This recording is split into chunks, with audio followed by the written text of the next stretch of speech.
Assalamualaikum warahmatullahi wabarakatuh. Bapak Ibu Guru yang saya hormati, selamat siang. Saya ucapkan mudah-mudahan Bapak Ibu Guru dalam keadaan sehat Allahumma amin.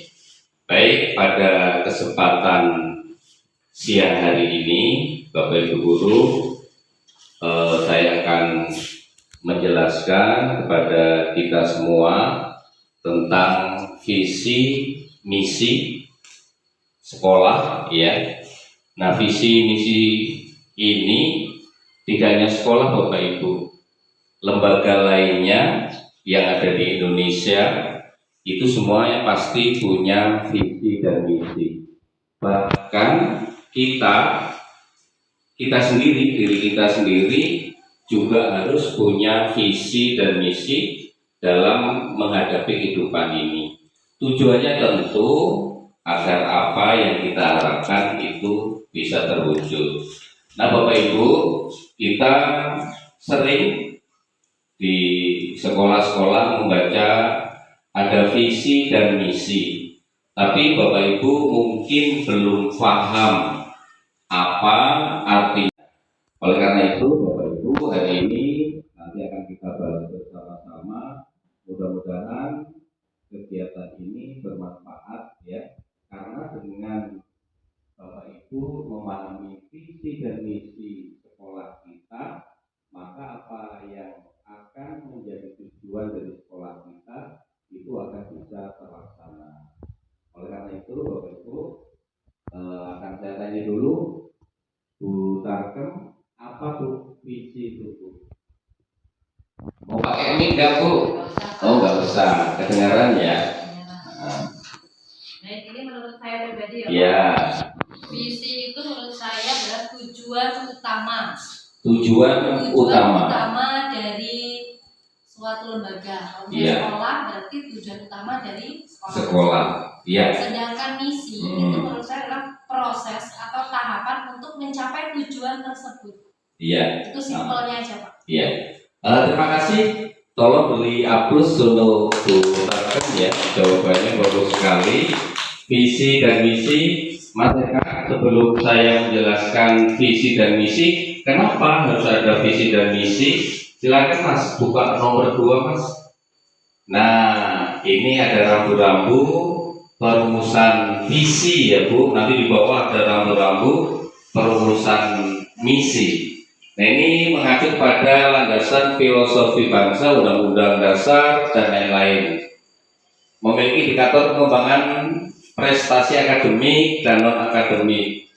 Terus yang keenam dilandasi oleh keimanan dan ketakwaan. Terus yang ketujuh sesuai konteks daerah, sesuai dengan sekolah dan sebagainya.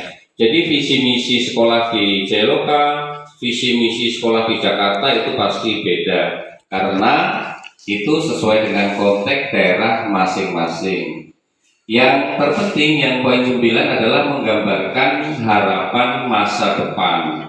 Masa datang harusnya dengan adanya visi misi itu, sekolah dulu yang belum maju menjadi maju yang sesuai dengan visi misi. Sekarang kita lanjut, Mas, yang ketiga. Nah, seperti yang sudah saya tanyakan tadi, apa pengertian dari visi dan misi? Tadi Bu Tarkem sudah menjelaskan, ya, sudah menjawab secara singkat, padat, dan itu memang jawaban yang benar. Terus Mas, di slide keempat, visi adalah tujuan atau arah utama yang akan dicapai. Nah itu, jadi sekolah mempunyai visi yang artinya tujuan atau arah utama yang akan dicapai setelah anak itu nanti lulus, ya. Nah, kalau kita pribadi visi, seandainya saya punya tujuan kepingin punya mobil. Nah, berarti apa yang akan saya lakukan biar saya bisa beli mobil? Nah, itu yang dinamakan misinya. Tadi sudah dijawab oleh Bu Tarkem. Misi adalah suatu proses atau tahapan yang seharusnya dilalui oleh suatu lembaga atau instansi atau organisasi dengan tujuan bisa, ya, bukan bias itu, ya, bisa mencapai visi tersebut. ya Bapak Ibu. Jadi kita sudah punya misi, nah sedangkan sudah punya visi, nah misinya adalah proses agar visi itu dapat tercapai. Seperti tadi, kalau kita ingin punya mobil berarti harus rajin menabung. Kita ingin jadi visi saya tahun depan Bu Umi saya harus jadi guru penggerak. Nah misinya apa? Dari sekarang deketi Mas Dio belajar, dari sekarang saling tukar pengalaman dengan guru yang sudah jadi guru penggerak seperti itu. Dengan visi yang dijalankan, proses yang dijalankan, maka visinya insya Allah tahun depan bisa tercapai. Next Mas, terus Mas. Yang nomor 5, nah ini berhubungan dengan visi misi sekolah kita. Ini sudah terpampang 4 tahun yang lalu ya di kantor ya. Nah saya sendiri paling cuma baca ya. Bapak Ibu pernah baca belum Bu visi misi di kantor? Baca sekali lewat ya, sama. Nah ternyata dari visi itu bisa membangkitkan semangat kita untuk belajar, untuk mengajar yang benar, sehingga misi kita lakukan dengan baik, sehingga visi sekolah yang dicanangkan itu bisa terlaksana, bisa terwujud. Nah visi sekolah kita itu keren Bu. Ini saya belum merubah ya. Ini masih visi sekolah yang lama, kita melanjutkan saja. Nah nanti kalau Bapak Ibu sepakat, visi ini bisa kita rubah Bu di tahun ajaran baru ya. Nanti di bawah ada caranya. Jadi visi kita Bu keren, membina akhlak. Nah membina akhlak visinya. Jadi anak yang dulu nakal, lulusan Bumirejo nanti paling tidak punya sopan santun. Terus meraih prestasi berwawasan global yang dilandasi nilai-nilai luhur dengan ajaran agama. Ini kita sudah coba ya Mas Eka ya, ikut OSN dan sebagainya. Nah ini cuma kita memang belum ada hasil ya Mas Eka ya, nggak apa-apa. Nah, dari visi membina akhlak, meraih prestasi berwawasan global yang dilandasi nilai-nilai luhur dengan ajaran agama, makanya ada misi SD Bumirejo. Yang pertama, menanamkan akidah melalui pengamalan ajaran agama. Makanya untuk membina akhlak benar menanamkan akidah melalui pengamalan ajaran agama. Ini bisa di kelas, bisa di lingkungan rumah, di masjid, di musola dan sebagainya. Tapi karena ini misi SD kita, ya usahakan. Karena itu ada setiap pagi ya kita membaca ayat-ayat pendek dan sebagainya. Terus yang kedua, misinya mengoptimalkan proses pembelajaran dan bimbingan. Nah ini guru berarti ya, guru ini proses pembelajarannya harus dimantapkan.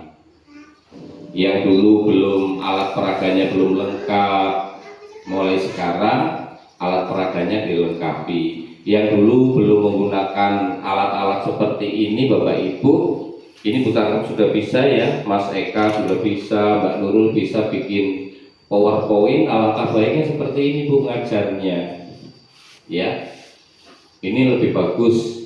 Terus yang ketiga, mengembangkan pengetahuan di bidang iptek, ilmu dan teknologi olahraga. Iptek berarti anak-anak sudah ada basic ya, bisa main HP, tinggal nanti kita ajari pindah ke main laptop. Terus olahraga kita sudah banyak prestasi. Nah seni budaya ini yang belum ya, karena adanya nanti di Kumer ya Bapak Ibu, belum kita laksanakan sesuai dengan minat, bakat dan potensi anak. Terus yang selanjutnya itu kita sudah menjalin kerjasama yang harmonis antara sekolah dengan lingkungan. Apapun yang direncanakan sekolah itu atas persetujuan wali murid.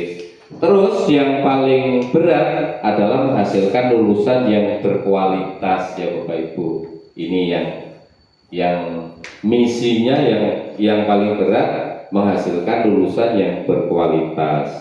Nah, karena sekarang pengetahuan anak itu terganggu ya Bapak Ibu dengan adanya HP dan sebagainya, makanya untuk menghasilkan lulusan yang berkualitas ini perlu perjuangan. Nah, itu Bapak Ibu visi dan misi SD kita, SD Bumirejo, visinya bagus. Nah, misinya mari Bapak Ibu kita bersama-sama ya untuk mewujudkan agar poin yang kelima menghasilkan lulusan yang berkualitas itu dapat kita wujudkan. Terus Mas, selanjutnya Mas. Nah, ini rumusan misi sekolah ya, memberikan arah wujud misi, terus disosialisasikan kepada warga sekolah dan segenap pihak yang berkepentingan. Memang seharusnya visi misi ini setiap tahun ajaran baru ganti, terus disusun bareng, terus wali murid dipanggil, nah diomongkan tahun ini sekolah kepinginnya ini, agar anak-anak bisa ini dan itu. Nah, harusnya seperti itu, tapi kita belum melaksanakan Bapak Ibu ya. Jadi visi dan misi ini baru ditempel saja. Nah, ini mungkin kedepannya menjadi tantangan bagi kita agar bisa rumusan visi dan misi sekolah dibuat bersama, ada komite, ada wali murid, dan ada dewan guru. Baru setelah itu disosialisasikan. Terus Mas, yang ke berapa Mas? Itu contoh rumusan ya. Itu contoh rumusan untuk kita merumuskan misi sekolah. Terus Mas, tujuan sekolah madrasah merupakan langkah untuk mewujudkan misi sekolah madrasah dalam jangka waktu tertentu. Jadi kita punya program ini, program jangka pendek, jangka menengah, atau RKT ya, rencana kerja tahunan. Itu sekolah sudah punya sebenarnya. Terus Mas, nah ini rumusan tujuan sekolah. Jadi ada visi, ada misi, baru tujuannya. Itu di sana sudah ditempel semua Bapak Ibu, tinggal kita baca, kita laksanakan sedikit demi sedikit. Terus Mas, contoh tujuan tahap, nah ini kan ada tahapnya, berarti 3 tahun ya, termasuk meningkatkan pengamalan 5S. Kita sudah punya senyum, salam, sapa, sopan, dan santun. Meningkatkan pengamalan sholat berjamaah zuhur ini belum bisa dilaksanakan karena kita belum punya musola. Nanti kalau musola sudah jadi, itu program sholat duha, sholat berjamaah, sholat zuhur untuk kelas tinggi, itu nanti jadi program sekolah kita. Kalau di Trandonorojo sudah lama ya kita ya, sholat duha bersama, karena musolanya dekat. Kalau Pak Sarto, sholat duhanya di lapangan. Nah, ini sudah yang sekolah, kepala sekolah penggerak, itu memang program unggulan ya. Di P5-nya masuk nanti, itu meningkatkan sholat baik berjamaah, sunat maupun sholat wajib. Itu harusnya dilaksanakan memang. Seperti TPA, baca Quran bisa, tapi kayak kita musolanya belum jadi ya. Meningkatkan nilai rata-rata secara berkelanjutan. Kalau dulu komanya sekian, tahun berikutnya naik lagi. Meningkatkan jumlah lulusan yang diterima di sekolah perguruan tinggi yang baik. Meningkatkan kepedulian warga, bukan madrasah ya, terhadap kesehatan, kebersihan, dan keindahan lingkungan. Terus Mas, contoh tujuan, nah ini 2014-2017. Terus Mas, jadi nambah lagi. Nah Bapak Ibu, itu dari rangkaian visi misi, terus sudah ada langkah-langkah yang harus dikerjakan, dan nanti rencana tahun ajaran baru kita buat visi misi baru Mas Eka yang relevan, yang cocok dengan keadaan sekolah Bumirejo. Saya kira itu saja. Itu sudah ada ucapan terima kasih, tetap semangat dalam menjalankan tugas, semoga bermanfaat. Wassalamualaikum warahmatullahi wabarakatuh.